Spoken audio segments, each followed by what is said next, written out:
pour une nouvelle vidéo que je vous avais promis donc sur mon Instagram mbeauty makeup pro.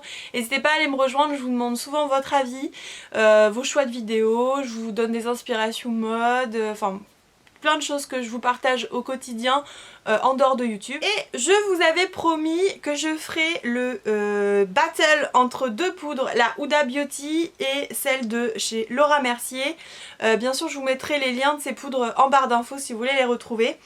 Et donc sur une face j'ai utilisé Laura Mercier, sur l'autre donc j'ai utilisé Huda. D'ailleurs je pense que c'est un peu comme ça là. Laura Mercier, Huda.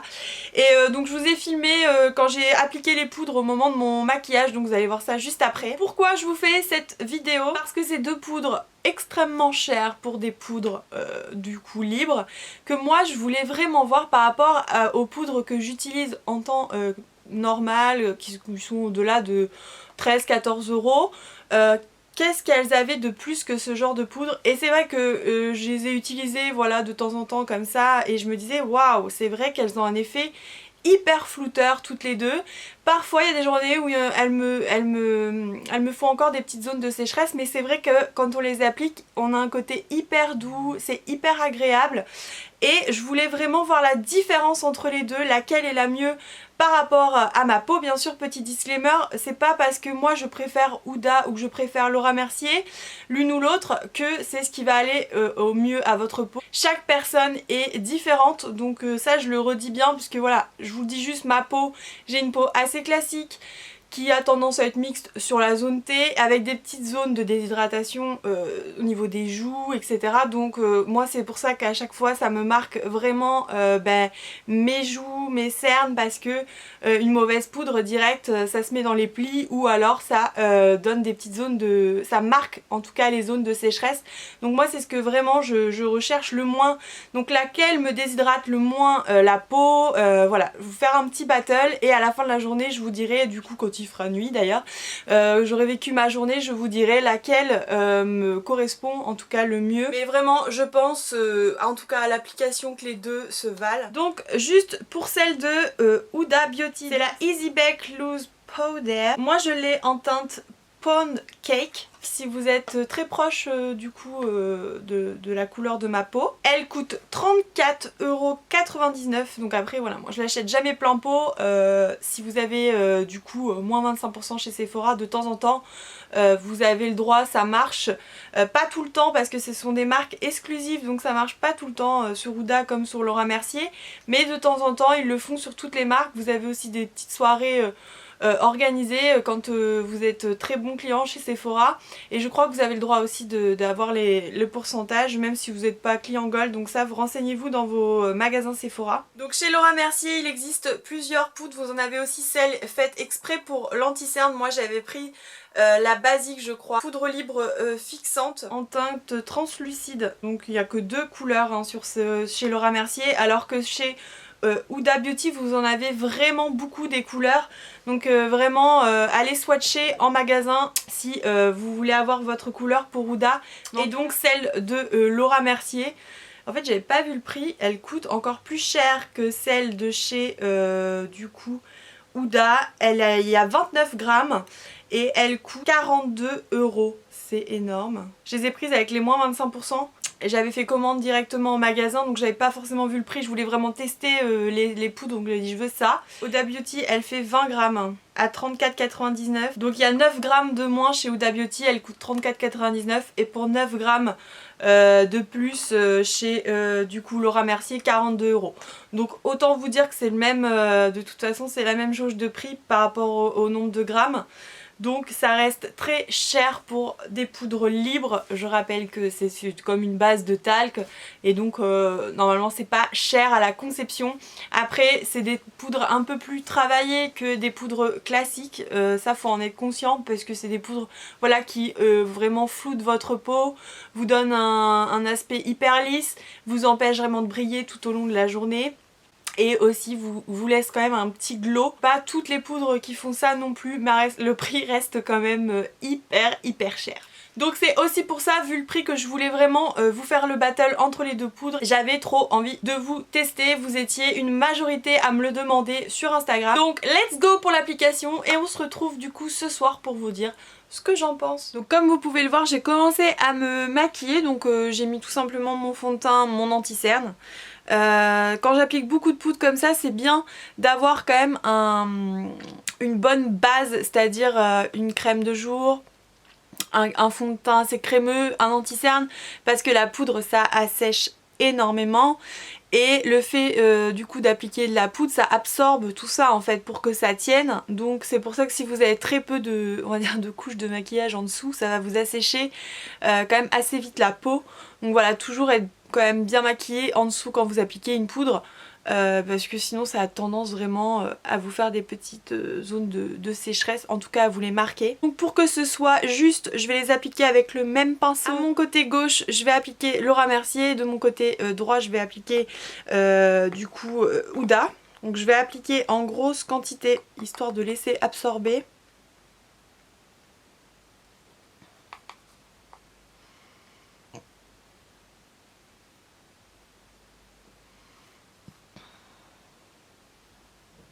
Bien sûr en grosse quantité, je le fais vraiment que sous l'anti-cerne et ici. Parce que là le reste du visage j'ai pas forcément envie d'être trop plâtreux on va dire, avec un effet un peu masque, c'est pas trop sympa. Bien sûr j'enlève mon excédent de poudre sur le pinceau.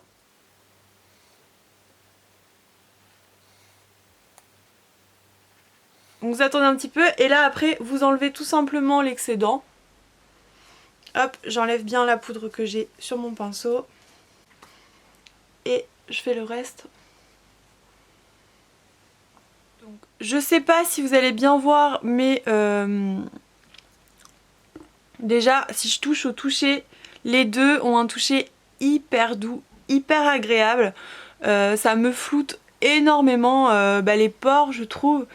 Que ça ne marque aucune zone de sécheresse, un tout petit peu, mais ça c'est parce que j'ai une peau de toute façon déshydratée et j'ai eu des poudres qui me faisaient vraiment des zones de sécheresse horribles, et là du coup c'est pas le cas. En même temps j'ai envie de vous dire, vu le prix de ces deux poudres, heureusement qu'elles sont assez efficaces.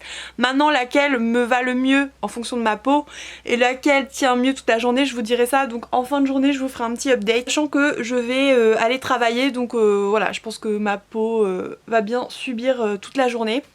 Donc là je vais continuer tout simplement mon maquillage. Je vais pas utiliser de choses en plus sur cette zone, ça sera vraiment un tout petit peu de blush et de contouring pour réchauffer mon visage, hein.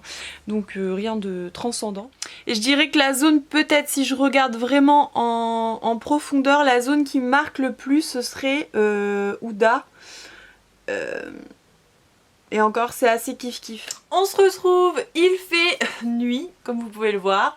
Donc je n'ai pas du tout retouché à mon teint de la journée, j'ai juste remis du rouge à lèvres après manger ce midi. D'ailleurs il tient super bien ce rouge à lèvres, franchement j'en ai pas remis depuis ce midi. Et c'est une découverte, c'est un Make Up Forever, c'est dans les artistes rouge mat. Et c'est la couleur M301 si vous voulez la retrouver. Franchement c'est une couleur top. Je mettrai bien sûr le lien dans la barre d'infos pour que vous puissiez trouver le rouge à lèvres. Revenons au sujet principal de cette vidéo. Donc la poudre, je n'ai pas vu de réelle différence entre les deux, malgré le fait que la Laura Mercier est beaucoup plus translucide que la Huda qui convient à la couleur en fait de ma peau. Il n'y a pas de différence en fait quand vous les appliquez. L'odeur est différente. La Laura Mercier vous avez pratiquement pas d'odeur.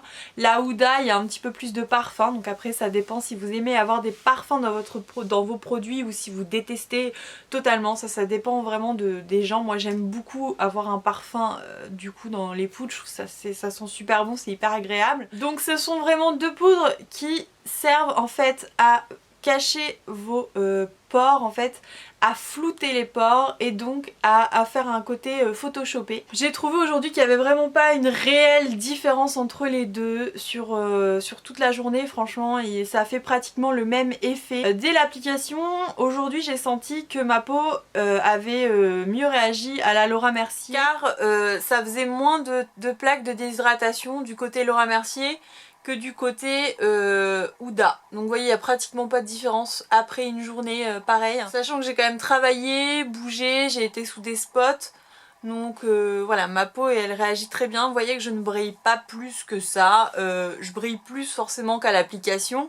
Mais ça reste voilà, très glowy, très, voilà, très naturel. Pourquoi je vous dis ça aujourd'hui? Parce que ma peau va réagir différemment chaque jour. Ça se trouve, je vais avoir des plaques d'hydratation sur l'autre jour, plus sur une autre journée. Et donc la Laura Mercier aurait très bien pu également marquer mes zones de sécheresse. Donc franchement, en termes de battle entre les deux, moi je trouve que ces poudres là sont vraiment similaires et que ça se vaut. Après, ça va différencier sur le prix par rapport au nombre de grammes. Si vous en voulez plus, voilà, vous pouvez acheter directement la Laura Mercier qui a 29 grammes.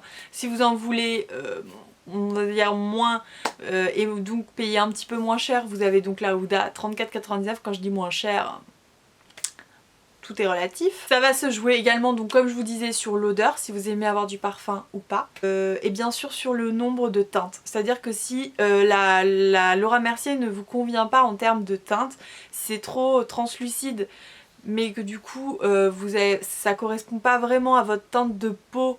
Mettons si vous êtes métisse ou beaucoup plus foncé de peau, si la foncée ne réagit pas bien, hein, je sais pas, faudra tester directement sur votre peau en magasin, demander à tester. Ce qui est juste bien avec la Huda, c'est que bah, du coup vous avez vraiment beaucoup de teintes et je pense qu'il peut convenir à plus de personnes. Voilà, c'est vraiment ça la différence. Dites-moi vous en commentaire si vous avez testé les deux ou si vous avez testé plus Laura Mercier ou Huda Beauty, laquelle des deux vous préférez. Si vous avez eu aussi des soucis avec si ça a marqué des fois les ridules, vraiment le côté, ce sont des poudres qui font du baking. Le baking, si vous savez pas ce que c'est vraiment on laisse bien poser, même plus de poudre hein, que ce que j'ai appliqué. Moi c'était quand même assez soft. Voilà, normalement c'est un énorme paquet de poudre et pendant ce temps là je fais mes yeux. On laisse en fait cuire, on appelle ça laisser cuire la poudre sur le visage. C'est 3 à 5 minutes, je laisse poser pour bien en fait que le sébum et on va dire l'anti-cerne etc absorbe cette poudre. Et donc voilà, c'est pour ça que vous avez un effet flou. Donc vous voyez qu'en en mettant un peu plus mais pas non plus en grosse couche, vous voyez qu'on a quand même un mini effet baking qui fait que ça floute quand même assez bien et que ça reste naturel. Donc moi c'est ce que je conseille de faire pour que ça reste le plus naturel possible, parce que voilà, les américaines elles aiment bien en mettre 10 000 couches. Voilà, je pense que pour une soirée, etc., ça peut être sympa de le faire. Après, pour tous les jours, en mettre un tout petit peu plus et après vous laissez poser, ça suffit amplement. Donc n'hésitez pas à me dire ça dans les commentaires. Donc en dehors de YouTube, je suis disponible sur mon compte Instagram mbeauty makeup pro, qui est aussi affilié à mon compte page Facebook. Si vous n'avez pas Instagram, vous pouvez vous abonner à ma chaîne si c'est pas déjà fait, ça me ferait beaucoup plaisir. Et moi je vous retrouve dans de prochaines vidéos. Bye! Isolated eyes, a messy mind. Think I need to help you. I'm gonna try. Cute as hell, baby. Hotter than flames. Wanna burn together in a million ways.